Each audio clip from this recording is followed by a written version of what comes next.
आज मैं आपके साथ में नर्सरी के कुछ सीक्रेट फर्टिलाइजर शेयर करूंगी जिनको डालते ही नर्सरी वाले जो है पौधों से बहुत ही ज्यादा मात्रा में फ्लावरिंग लेते हैं।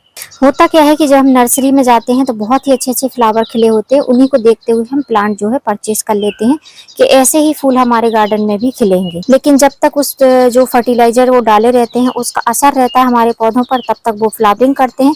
उसके बाद में जो है फ्लावरिंग भी बंद हो जाती है और उनको जब कोई फर्टिलाइजर नहीं मिलता है तो वो फ्लावरिंग भी बंद कर देते हैं और ऑलमोस्ट जो है डेड से हो जाते हैं, उनमें फ्लावरिंग ही नहीं होती है। तो कारण यही होता है कि नर्सरी के कुछ सीक्रेट फर्टिलाइजर होते हैं जो वो किसी को जल्दी बताते नहीं है, लेकिन आज जो है मैं आपके साथ में शेयर करूंगी। और नर्सरी में ऑर्गेनिक फर्टिलाइजर वो बहुत ज़्यादा मात्रा में यूज नहीं करते हैं। कारण ये है कि पौधों की मात्रा ज़्यादा होने की वजह से अगर वो ऑर्गेनिक फर्टिलाइजर यूज करेंगे तो ऑर्गेनिक फर्टिलाइजर जो रहते हैं वो कॉस्टली पड़ते हैं, उनकी कॉस्ट ज़्यादा पड़ती है।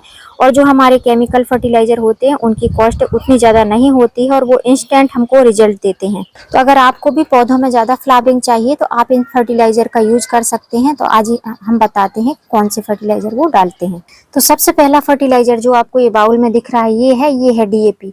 नर्सरी वाले सबसे ज्यादा मात्रा में डीएपी का यूज करते हैं अपने पौधों में फ्लावरिंग लेने के लिए, चाहे वो अडेनियम हो, चाहे कोई भी फ्लावरिंग प्लांट हो या फ्लावरिंग बेल हो। तो यदि आप किसी से पूछेंगे भी नर्सरी वाले से तो ऑलमोस्ट तो वो बताते नहीं है, लेकिन अगर कोई बताता भी है तो वो डीएपी का सबसे ज्यादा यूज करते हैं। मैंने यूज करते हुए देखा भी है उनको।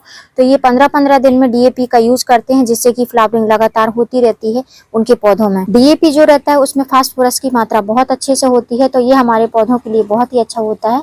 और जो ज्यादा पौधे लगाते हैं उनके लिए डीएपी जो है बहुत यूजफुल है। अगर आप ये केमिकल वाला है, अगर आप चाहते हैं तो आप जो है इसका ऑर्गेनिक डीएपी आता है जिसको प्रॉम फर्टिलाइजर भी बोलते हैं, तो वो भी आप यूज कर सकते हैं। वो भी अच्छा होता है, वो एक ऑर्गेनिक मटेरियल होता है और ये जो है केमिकल है। दूसरा, आप जो मेरे हाथ में ये ऑरेंज कलर का फर्टिलाइजर देख रहे हैं ये है पोटास, म्यूरिक ऑफ पोटास। ये जो है एक केमिकल फर्टिलाइजर है। ये भी हमारे जो नर्सरी वाले रहते हैं बहुत ज्यादा फ्लावरिंग के लिए इसको यूज करते हैं। जैसे जैसे फ्लावरिंग स्टेज कम होती जाती है पौधों में तो तब वो इस फर्टिलाइजर का यूज करते हैं और अपने पौधों में लगातार फ्लावरिंग लेते रहते हैं। तो अगर आप भी इस फर्टिलाइजर का यूज करना चाहते हैं पोटास का, पोटास भी बहुत अच्छा होता है। अगर आपके प्लांट में फ्लावरिंग नहीं हो रही है तो पोटेशियम की कमी की वजह से हो सकती है, तो इससे जो है फ्लावरिंग बहुत अच्छे से होती है। मैंने कई वीडियो में शेयर भी किया है इसका रिजल्ट। मेरे अलामंडा के प्लांट पर मुझे इसके बहुत अच्छे से रिजल्ट मिले थे। पोटास जो है एक केमिकल फर्टिलाइजर है। अगर आप चाहते हैं ऑर्गेनिक तो ऑर्गेनिक पोटास भी आता है जिसको आप बहुत आसानी से बिना किसी घबराहट के अपने पौधों में यूज कर सकते हैं, क्योंकि ऑर्गेनिक जो फर्टिलाइजर होते हैं वो नेगेटिव रिस्पॉन्स नहीं देते हैं, आपके प्लांट जो है मरेंगे नहीं। और ये जो पोटास है अगर इसकी बहुत ज़्यादा मात्रा कर देंगे तो ये हमारे पौधों को जो है डेड भी कर सकता है। तो अगर आप जो है केमिकल फर्टिलाइजर यूज करते हैं तो उनकी मात्रा जो है बहुत कम रखें। ज़्यादा ना होने पाए, कम होगी तो चल जाएगा, लेकिन ज़्यादा फर्टिलाइजर यूज ना करें केमिकल फर्टिलाइजर। वैसे तो बारिश के टाइम पर अगर आप कोई भी केमिकल फर्टिलाइजर यूज करते हैं तो आपको रिस्पॉन्स बहुत अच्छा मिलेगा, बशर्ते गर्मी, अगर आपके यहाँ पर गर्मी पड़ रही है तो आप इस फर्टिलाइजर को अवॉइड करना ज्यादा उचित समझें। तीसरा जो फर्टिलाइजर है, ये जो बाउल में आप देख रहे हैं, ये नर्सरी वाले अपनी मिट्टियों में जरूर मिलाते हैं। जब भी कोई नया पौधा लगाते हैं तो इस फर्टिलाइजर को मिलाए बगैर उनकी मिट्टी तैयार नहीं होती है। तो ये है काऊ डंग कंपोस्ट या काऊ डंग पाउडर बोल सकते हैं। तो ये इसको बोलते हैं गोबर की खाद। गोबर की खाद सड़ी होनी चाहिए। नर्सरी वालों के पास अगर आप लेने जाएंगे तो आपको इसी तरीके से सड़ी हुई गोबर की खाद मिलेगी, या किसी भी जो गाय भैंस रखते हैं उनके पास से लेंगे तो वहां पर भी आपको सड़ी हुई गोबर की खाद मिल जाएगी। तो ये खाद जो होती है, नर्सरी वाले जब अपने पौधों के लिए मिट्टी बनाते हैं, जैसे कि वो सीडलिंग सैपलिंग लेकर आते हैं तो बनाते हैं, मैंने देखा है उनको मिलाते हुए, तो मैं जो है देखने के बाद ही आपके साथ में शेयर कर रही हूँ। तो वो अपनी मिट्टी में गोबर की खाद जरूर मिलाते हैं, चाहे कोई भी सीजन हो, लेकिन उनकी मिट्टी जो है बगैर गोबर की खाद के तैयार नहीं होती है। तो जो गोबर की खाद रहती है हमको कॉस्टली भी नहीं पड़ती है। नर्सरी से अगर लेना चाहते हैं ऑनलाइन भी आपको मिल जाएगी। बहुत सारे लोगों के कमेंट आते हैं कि आप गोबर की खाद कहाँ से लेती हैं, तो मैं अपने जो दूध वाले भैया हैं उन्हीं से साल भर में एक बार मंगाती हूँ, क्योंकि वो एक ही बार ला पाते हैं। उनके यहाँ पर एक ही बार निकलती है। जब वो खाद जो है अच्छी तरीके से छनाई करते हैं तब वो उसको ला कर देते हैं। तो एक बार मैं एक बोरी मंगा लेती हूँ तो पूरे साल ही मेरे लिए आराम से हो जाती है। मेरे टेरेस पर कम से कम 500 से 600 गमले हैं, तो उनके लिए इनफ होती है। तो आप समझ लीजिए कि एक बोरी खाद में 20 किलो 25 किलो खाद मतलब बोरी में आती है खाद।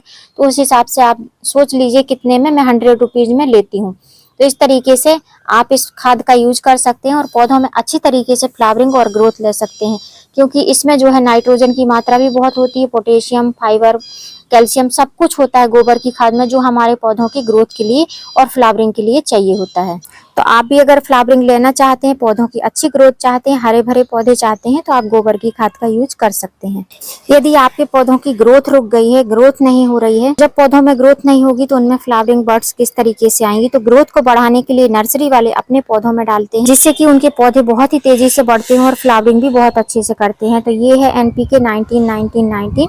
इस फर्टिलाइजर को, वैसे तो ये केमिकल फर्टिलाइजर है, अगर आप इस फर्टिलाइजर को स्प्रे करते हैं आपके पौधों की पत्तियों पर, जो ऊपर की टिप की पत्तियां होती हैं, सबसे ऊपर वाली स्टेम की जो पत्ती होती है उस पर स्प्रे करते हैं, तो पौधों में जो है बहुत ही ज्यादा ताकत मिलती है और उनकी उसी तरीके से तेजी से ग्रोथ होने लगती है, मतलब कि पत्तियां जो है बढ़भार उनकी बहुत अच्छे से होने लगती है। इस अगर NPK 19-19-19 या NPK 20-20-20 है आपके पास में, तो इन फर्टिलाइजर का यूज करके, स्प्रे करके आप जो है अपने पौधों में अच्छी फ्लावरिंग भी ले सकते हैं, उनकी बढ़वार भी बहुत ही अच्छी से कर सकते हैं। जैसे कि नर्सरी वाले के पौधे जो रहते हैं बहुत ही तेजी से बढ़ते हैं, उसी तरीके से आप भी अपने पौधों को जो है तेजी से बढ़ा सकते हैं, जिससे कि आपके पौधे भी ग्रोथ तेजी से करें। और चाहे छोटी छोटी सैपलिंग हो, मतलब सैपलिंग में क्वांटिटी कम रखना है, बड़े पौधे हैं तो उनमें क्वांटिटी थोड़ी सी ज्यादा रखना है। ऐसा समझिए कि 1 लीटर पानी में ½ टीस्पून के करीब आप इसको यूज करें, इससे ज्यादा आप इस फर्टिलाइजर को यूज ना करें। अपने सब पौधों के जो है ऊपर की टिप की पत्तियों पर आप इस फर्टिलाइजर का यूज करें, रिजल्ट जो है बहुत ही अच्छे आपको मिलेंगे। अगर आप इस तरीके के अडेनियम लगाए हुए हैं, छोटी छोटी सैपलिंग है, तो उनमें 1 लीटर पानी में हाफ का भी, मतलब हाफ पार्ट,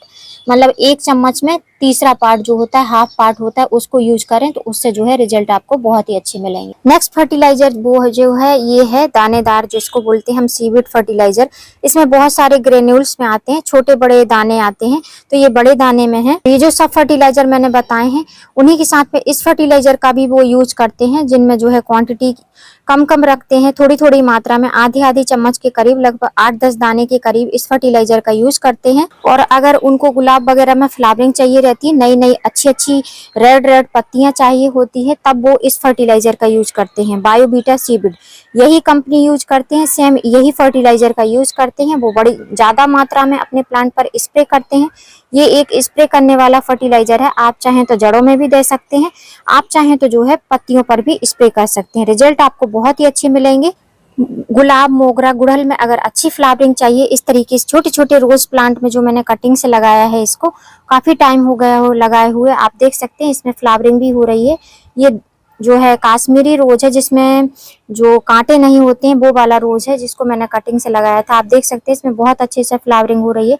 तो इसमें मैंने 2 बार इस स्प्रे को किया है। मैंने अभी आपको बताया, ये है बायोबीटा का सीविड। तो आप इसको भी स्प्रे करके अपने गुलाब के प्लांट अगर अच्छे से ग्रोथ नहीं हो रहे हैं, तो आप इस फर्टिलाइजर का यूज कर सकते हैं। ये भी नर्सरी का एक सीक्रेट फर्टिलाइजर है, जो मैंने आपके साथ में शेयर किया है। तो ये कुछ ऐसे फर्टिलाइजर थे जो नर्सरी वाले अपने पौधों में डालते हैं, और पौधे जो है बहुत तेजी से ग्रोथ करते हैं, फ्लावरिंग भी बहुत अच्छी करते हैं। वीडियो हेल्पफुल लगा हो तो वीडियो को लाइक करना, सब्सक्राइब करना बेल आइकन के साथ। फिर मिलती हूँ किसी नई वीडियो में नए टॉपिक के साथ। तब तक के लिए हैप्पी गार्डनिंग।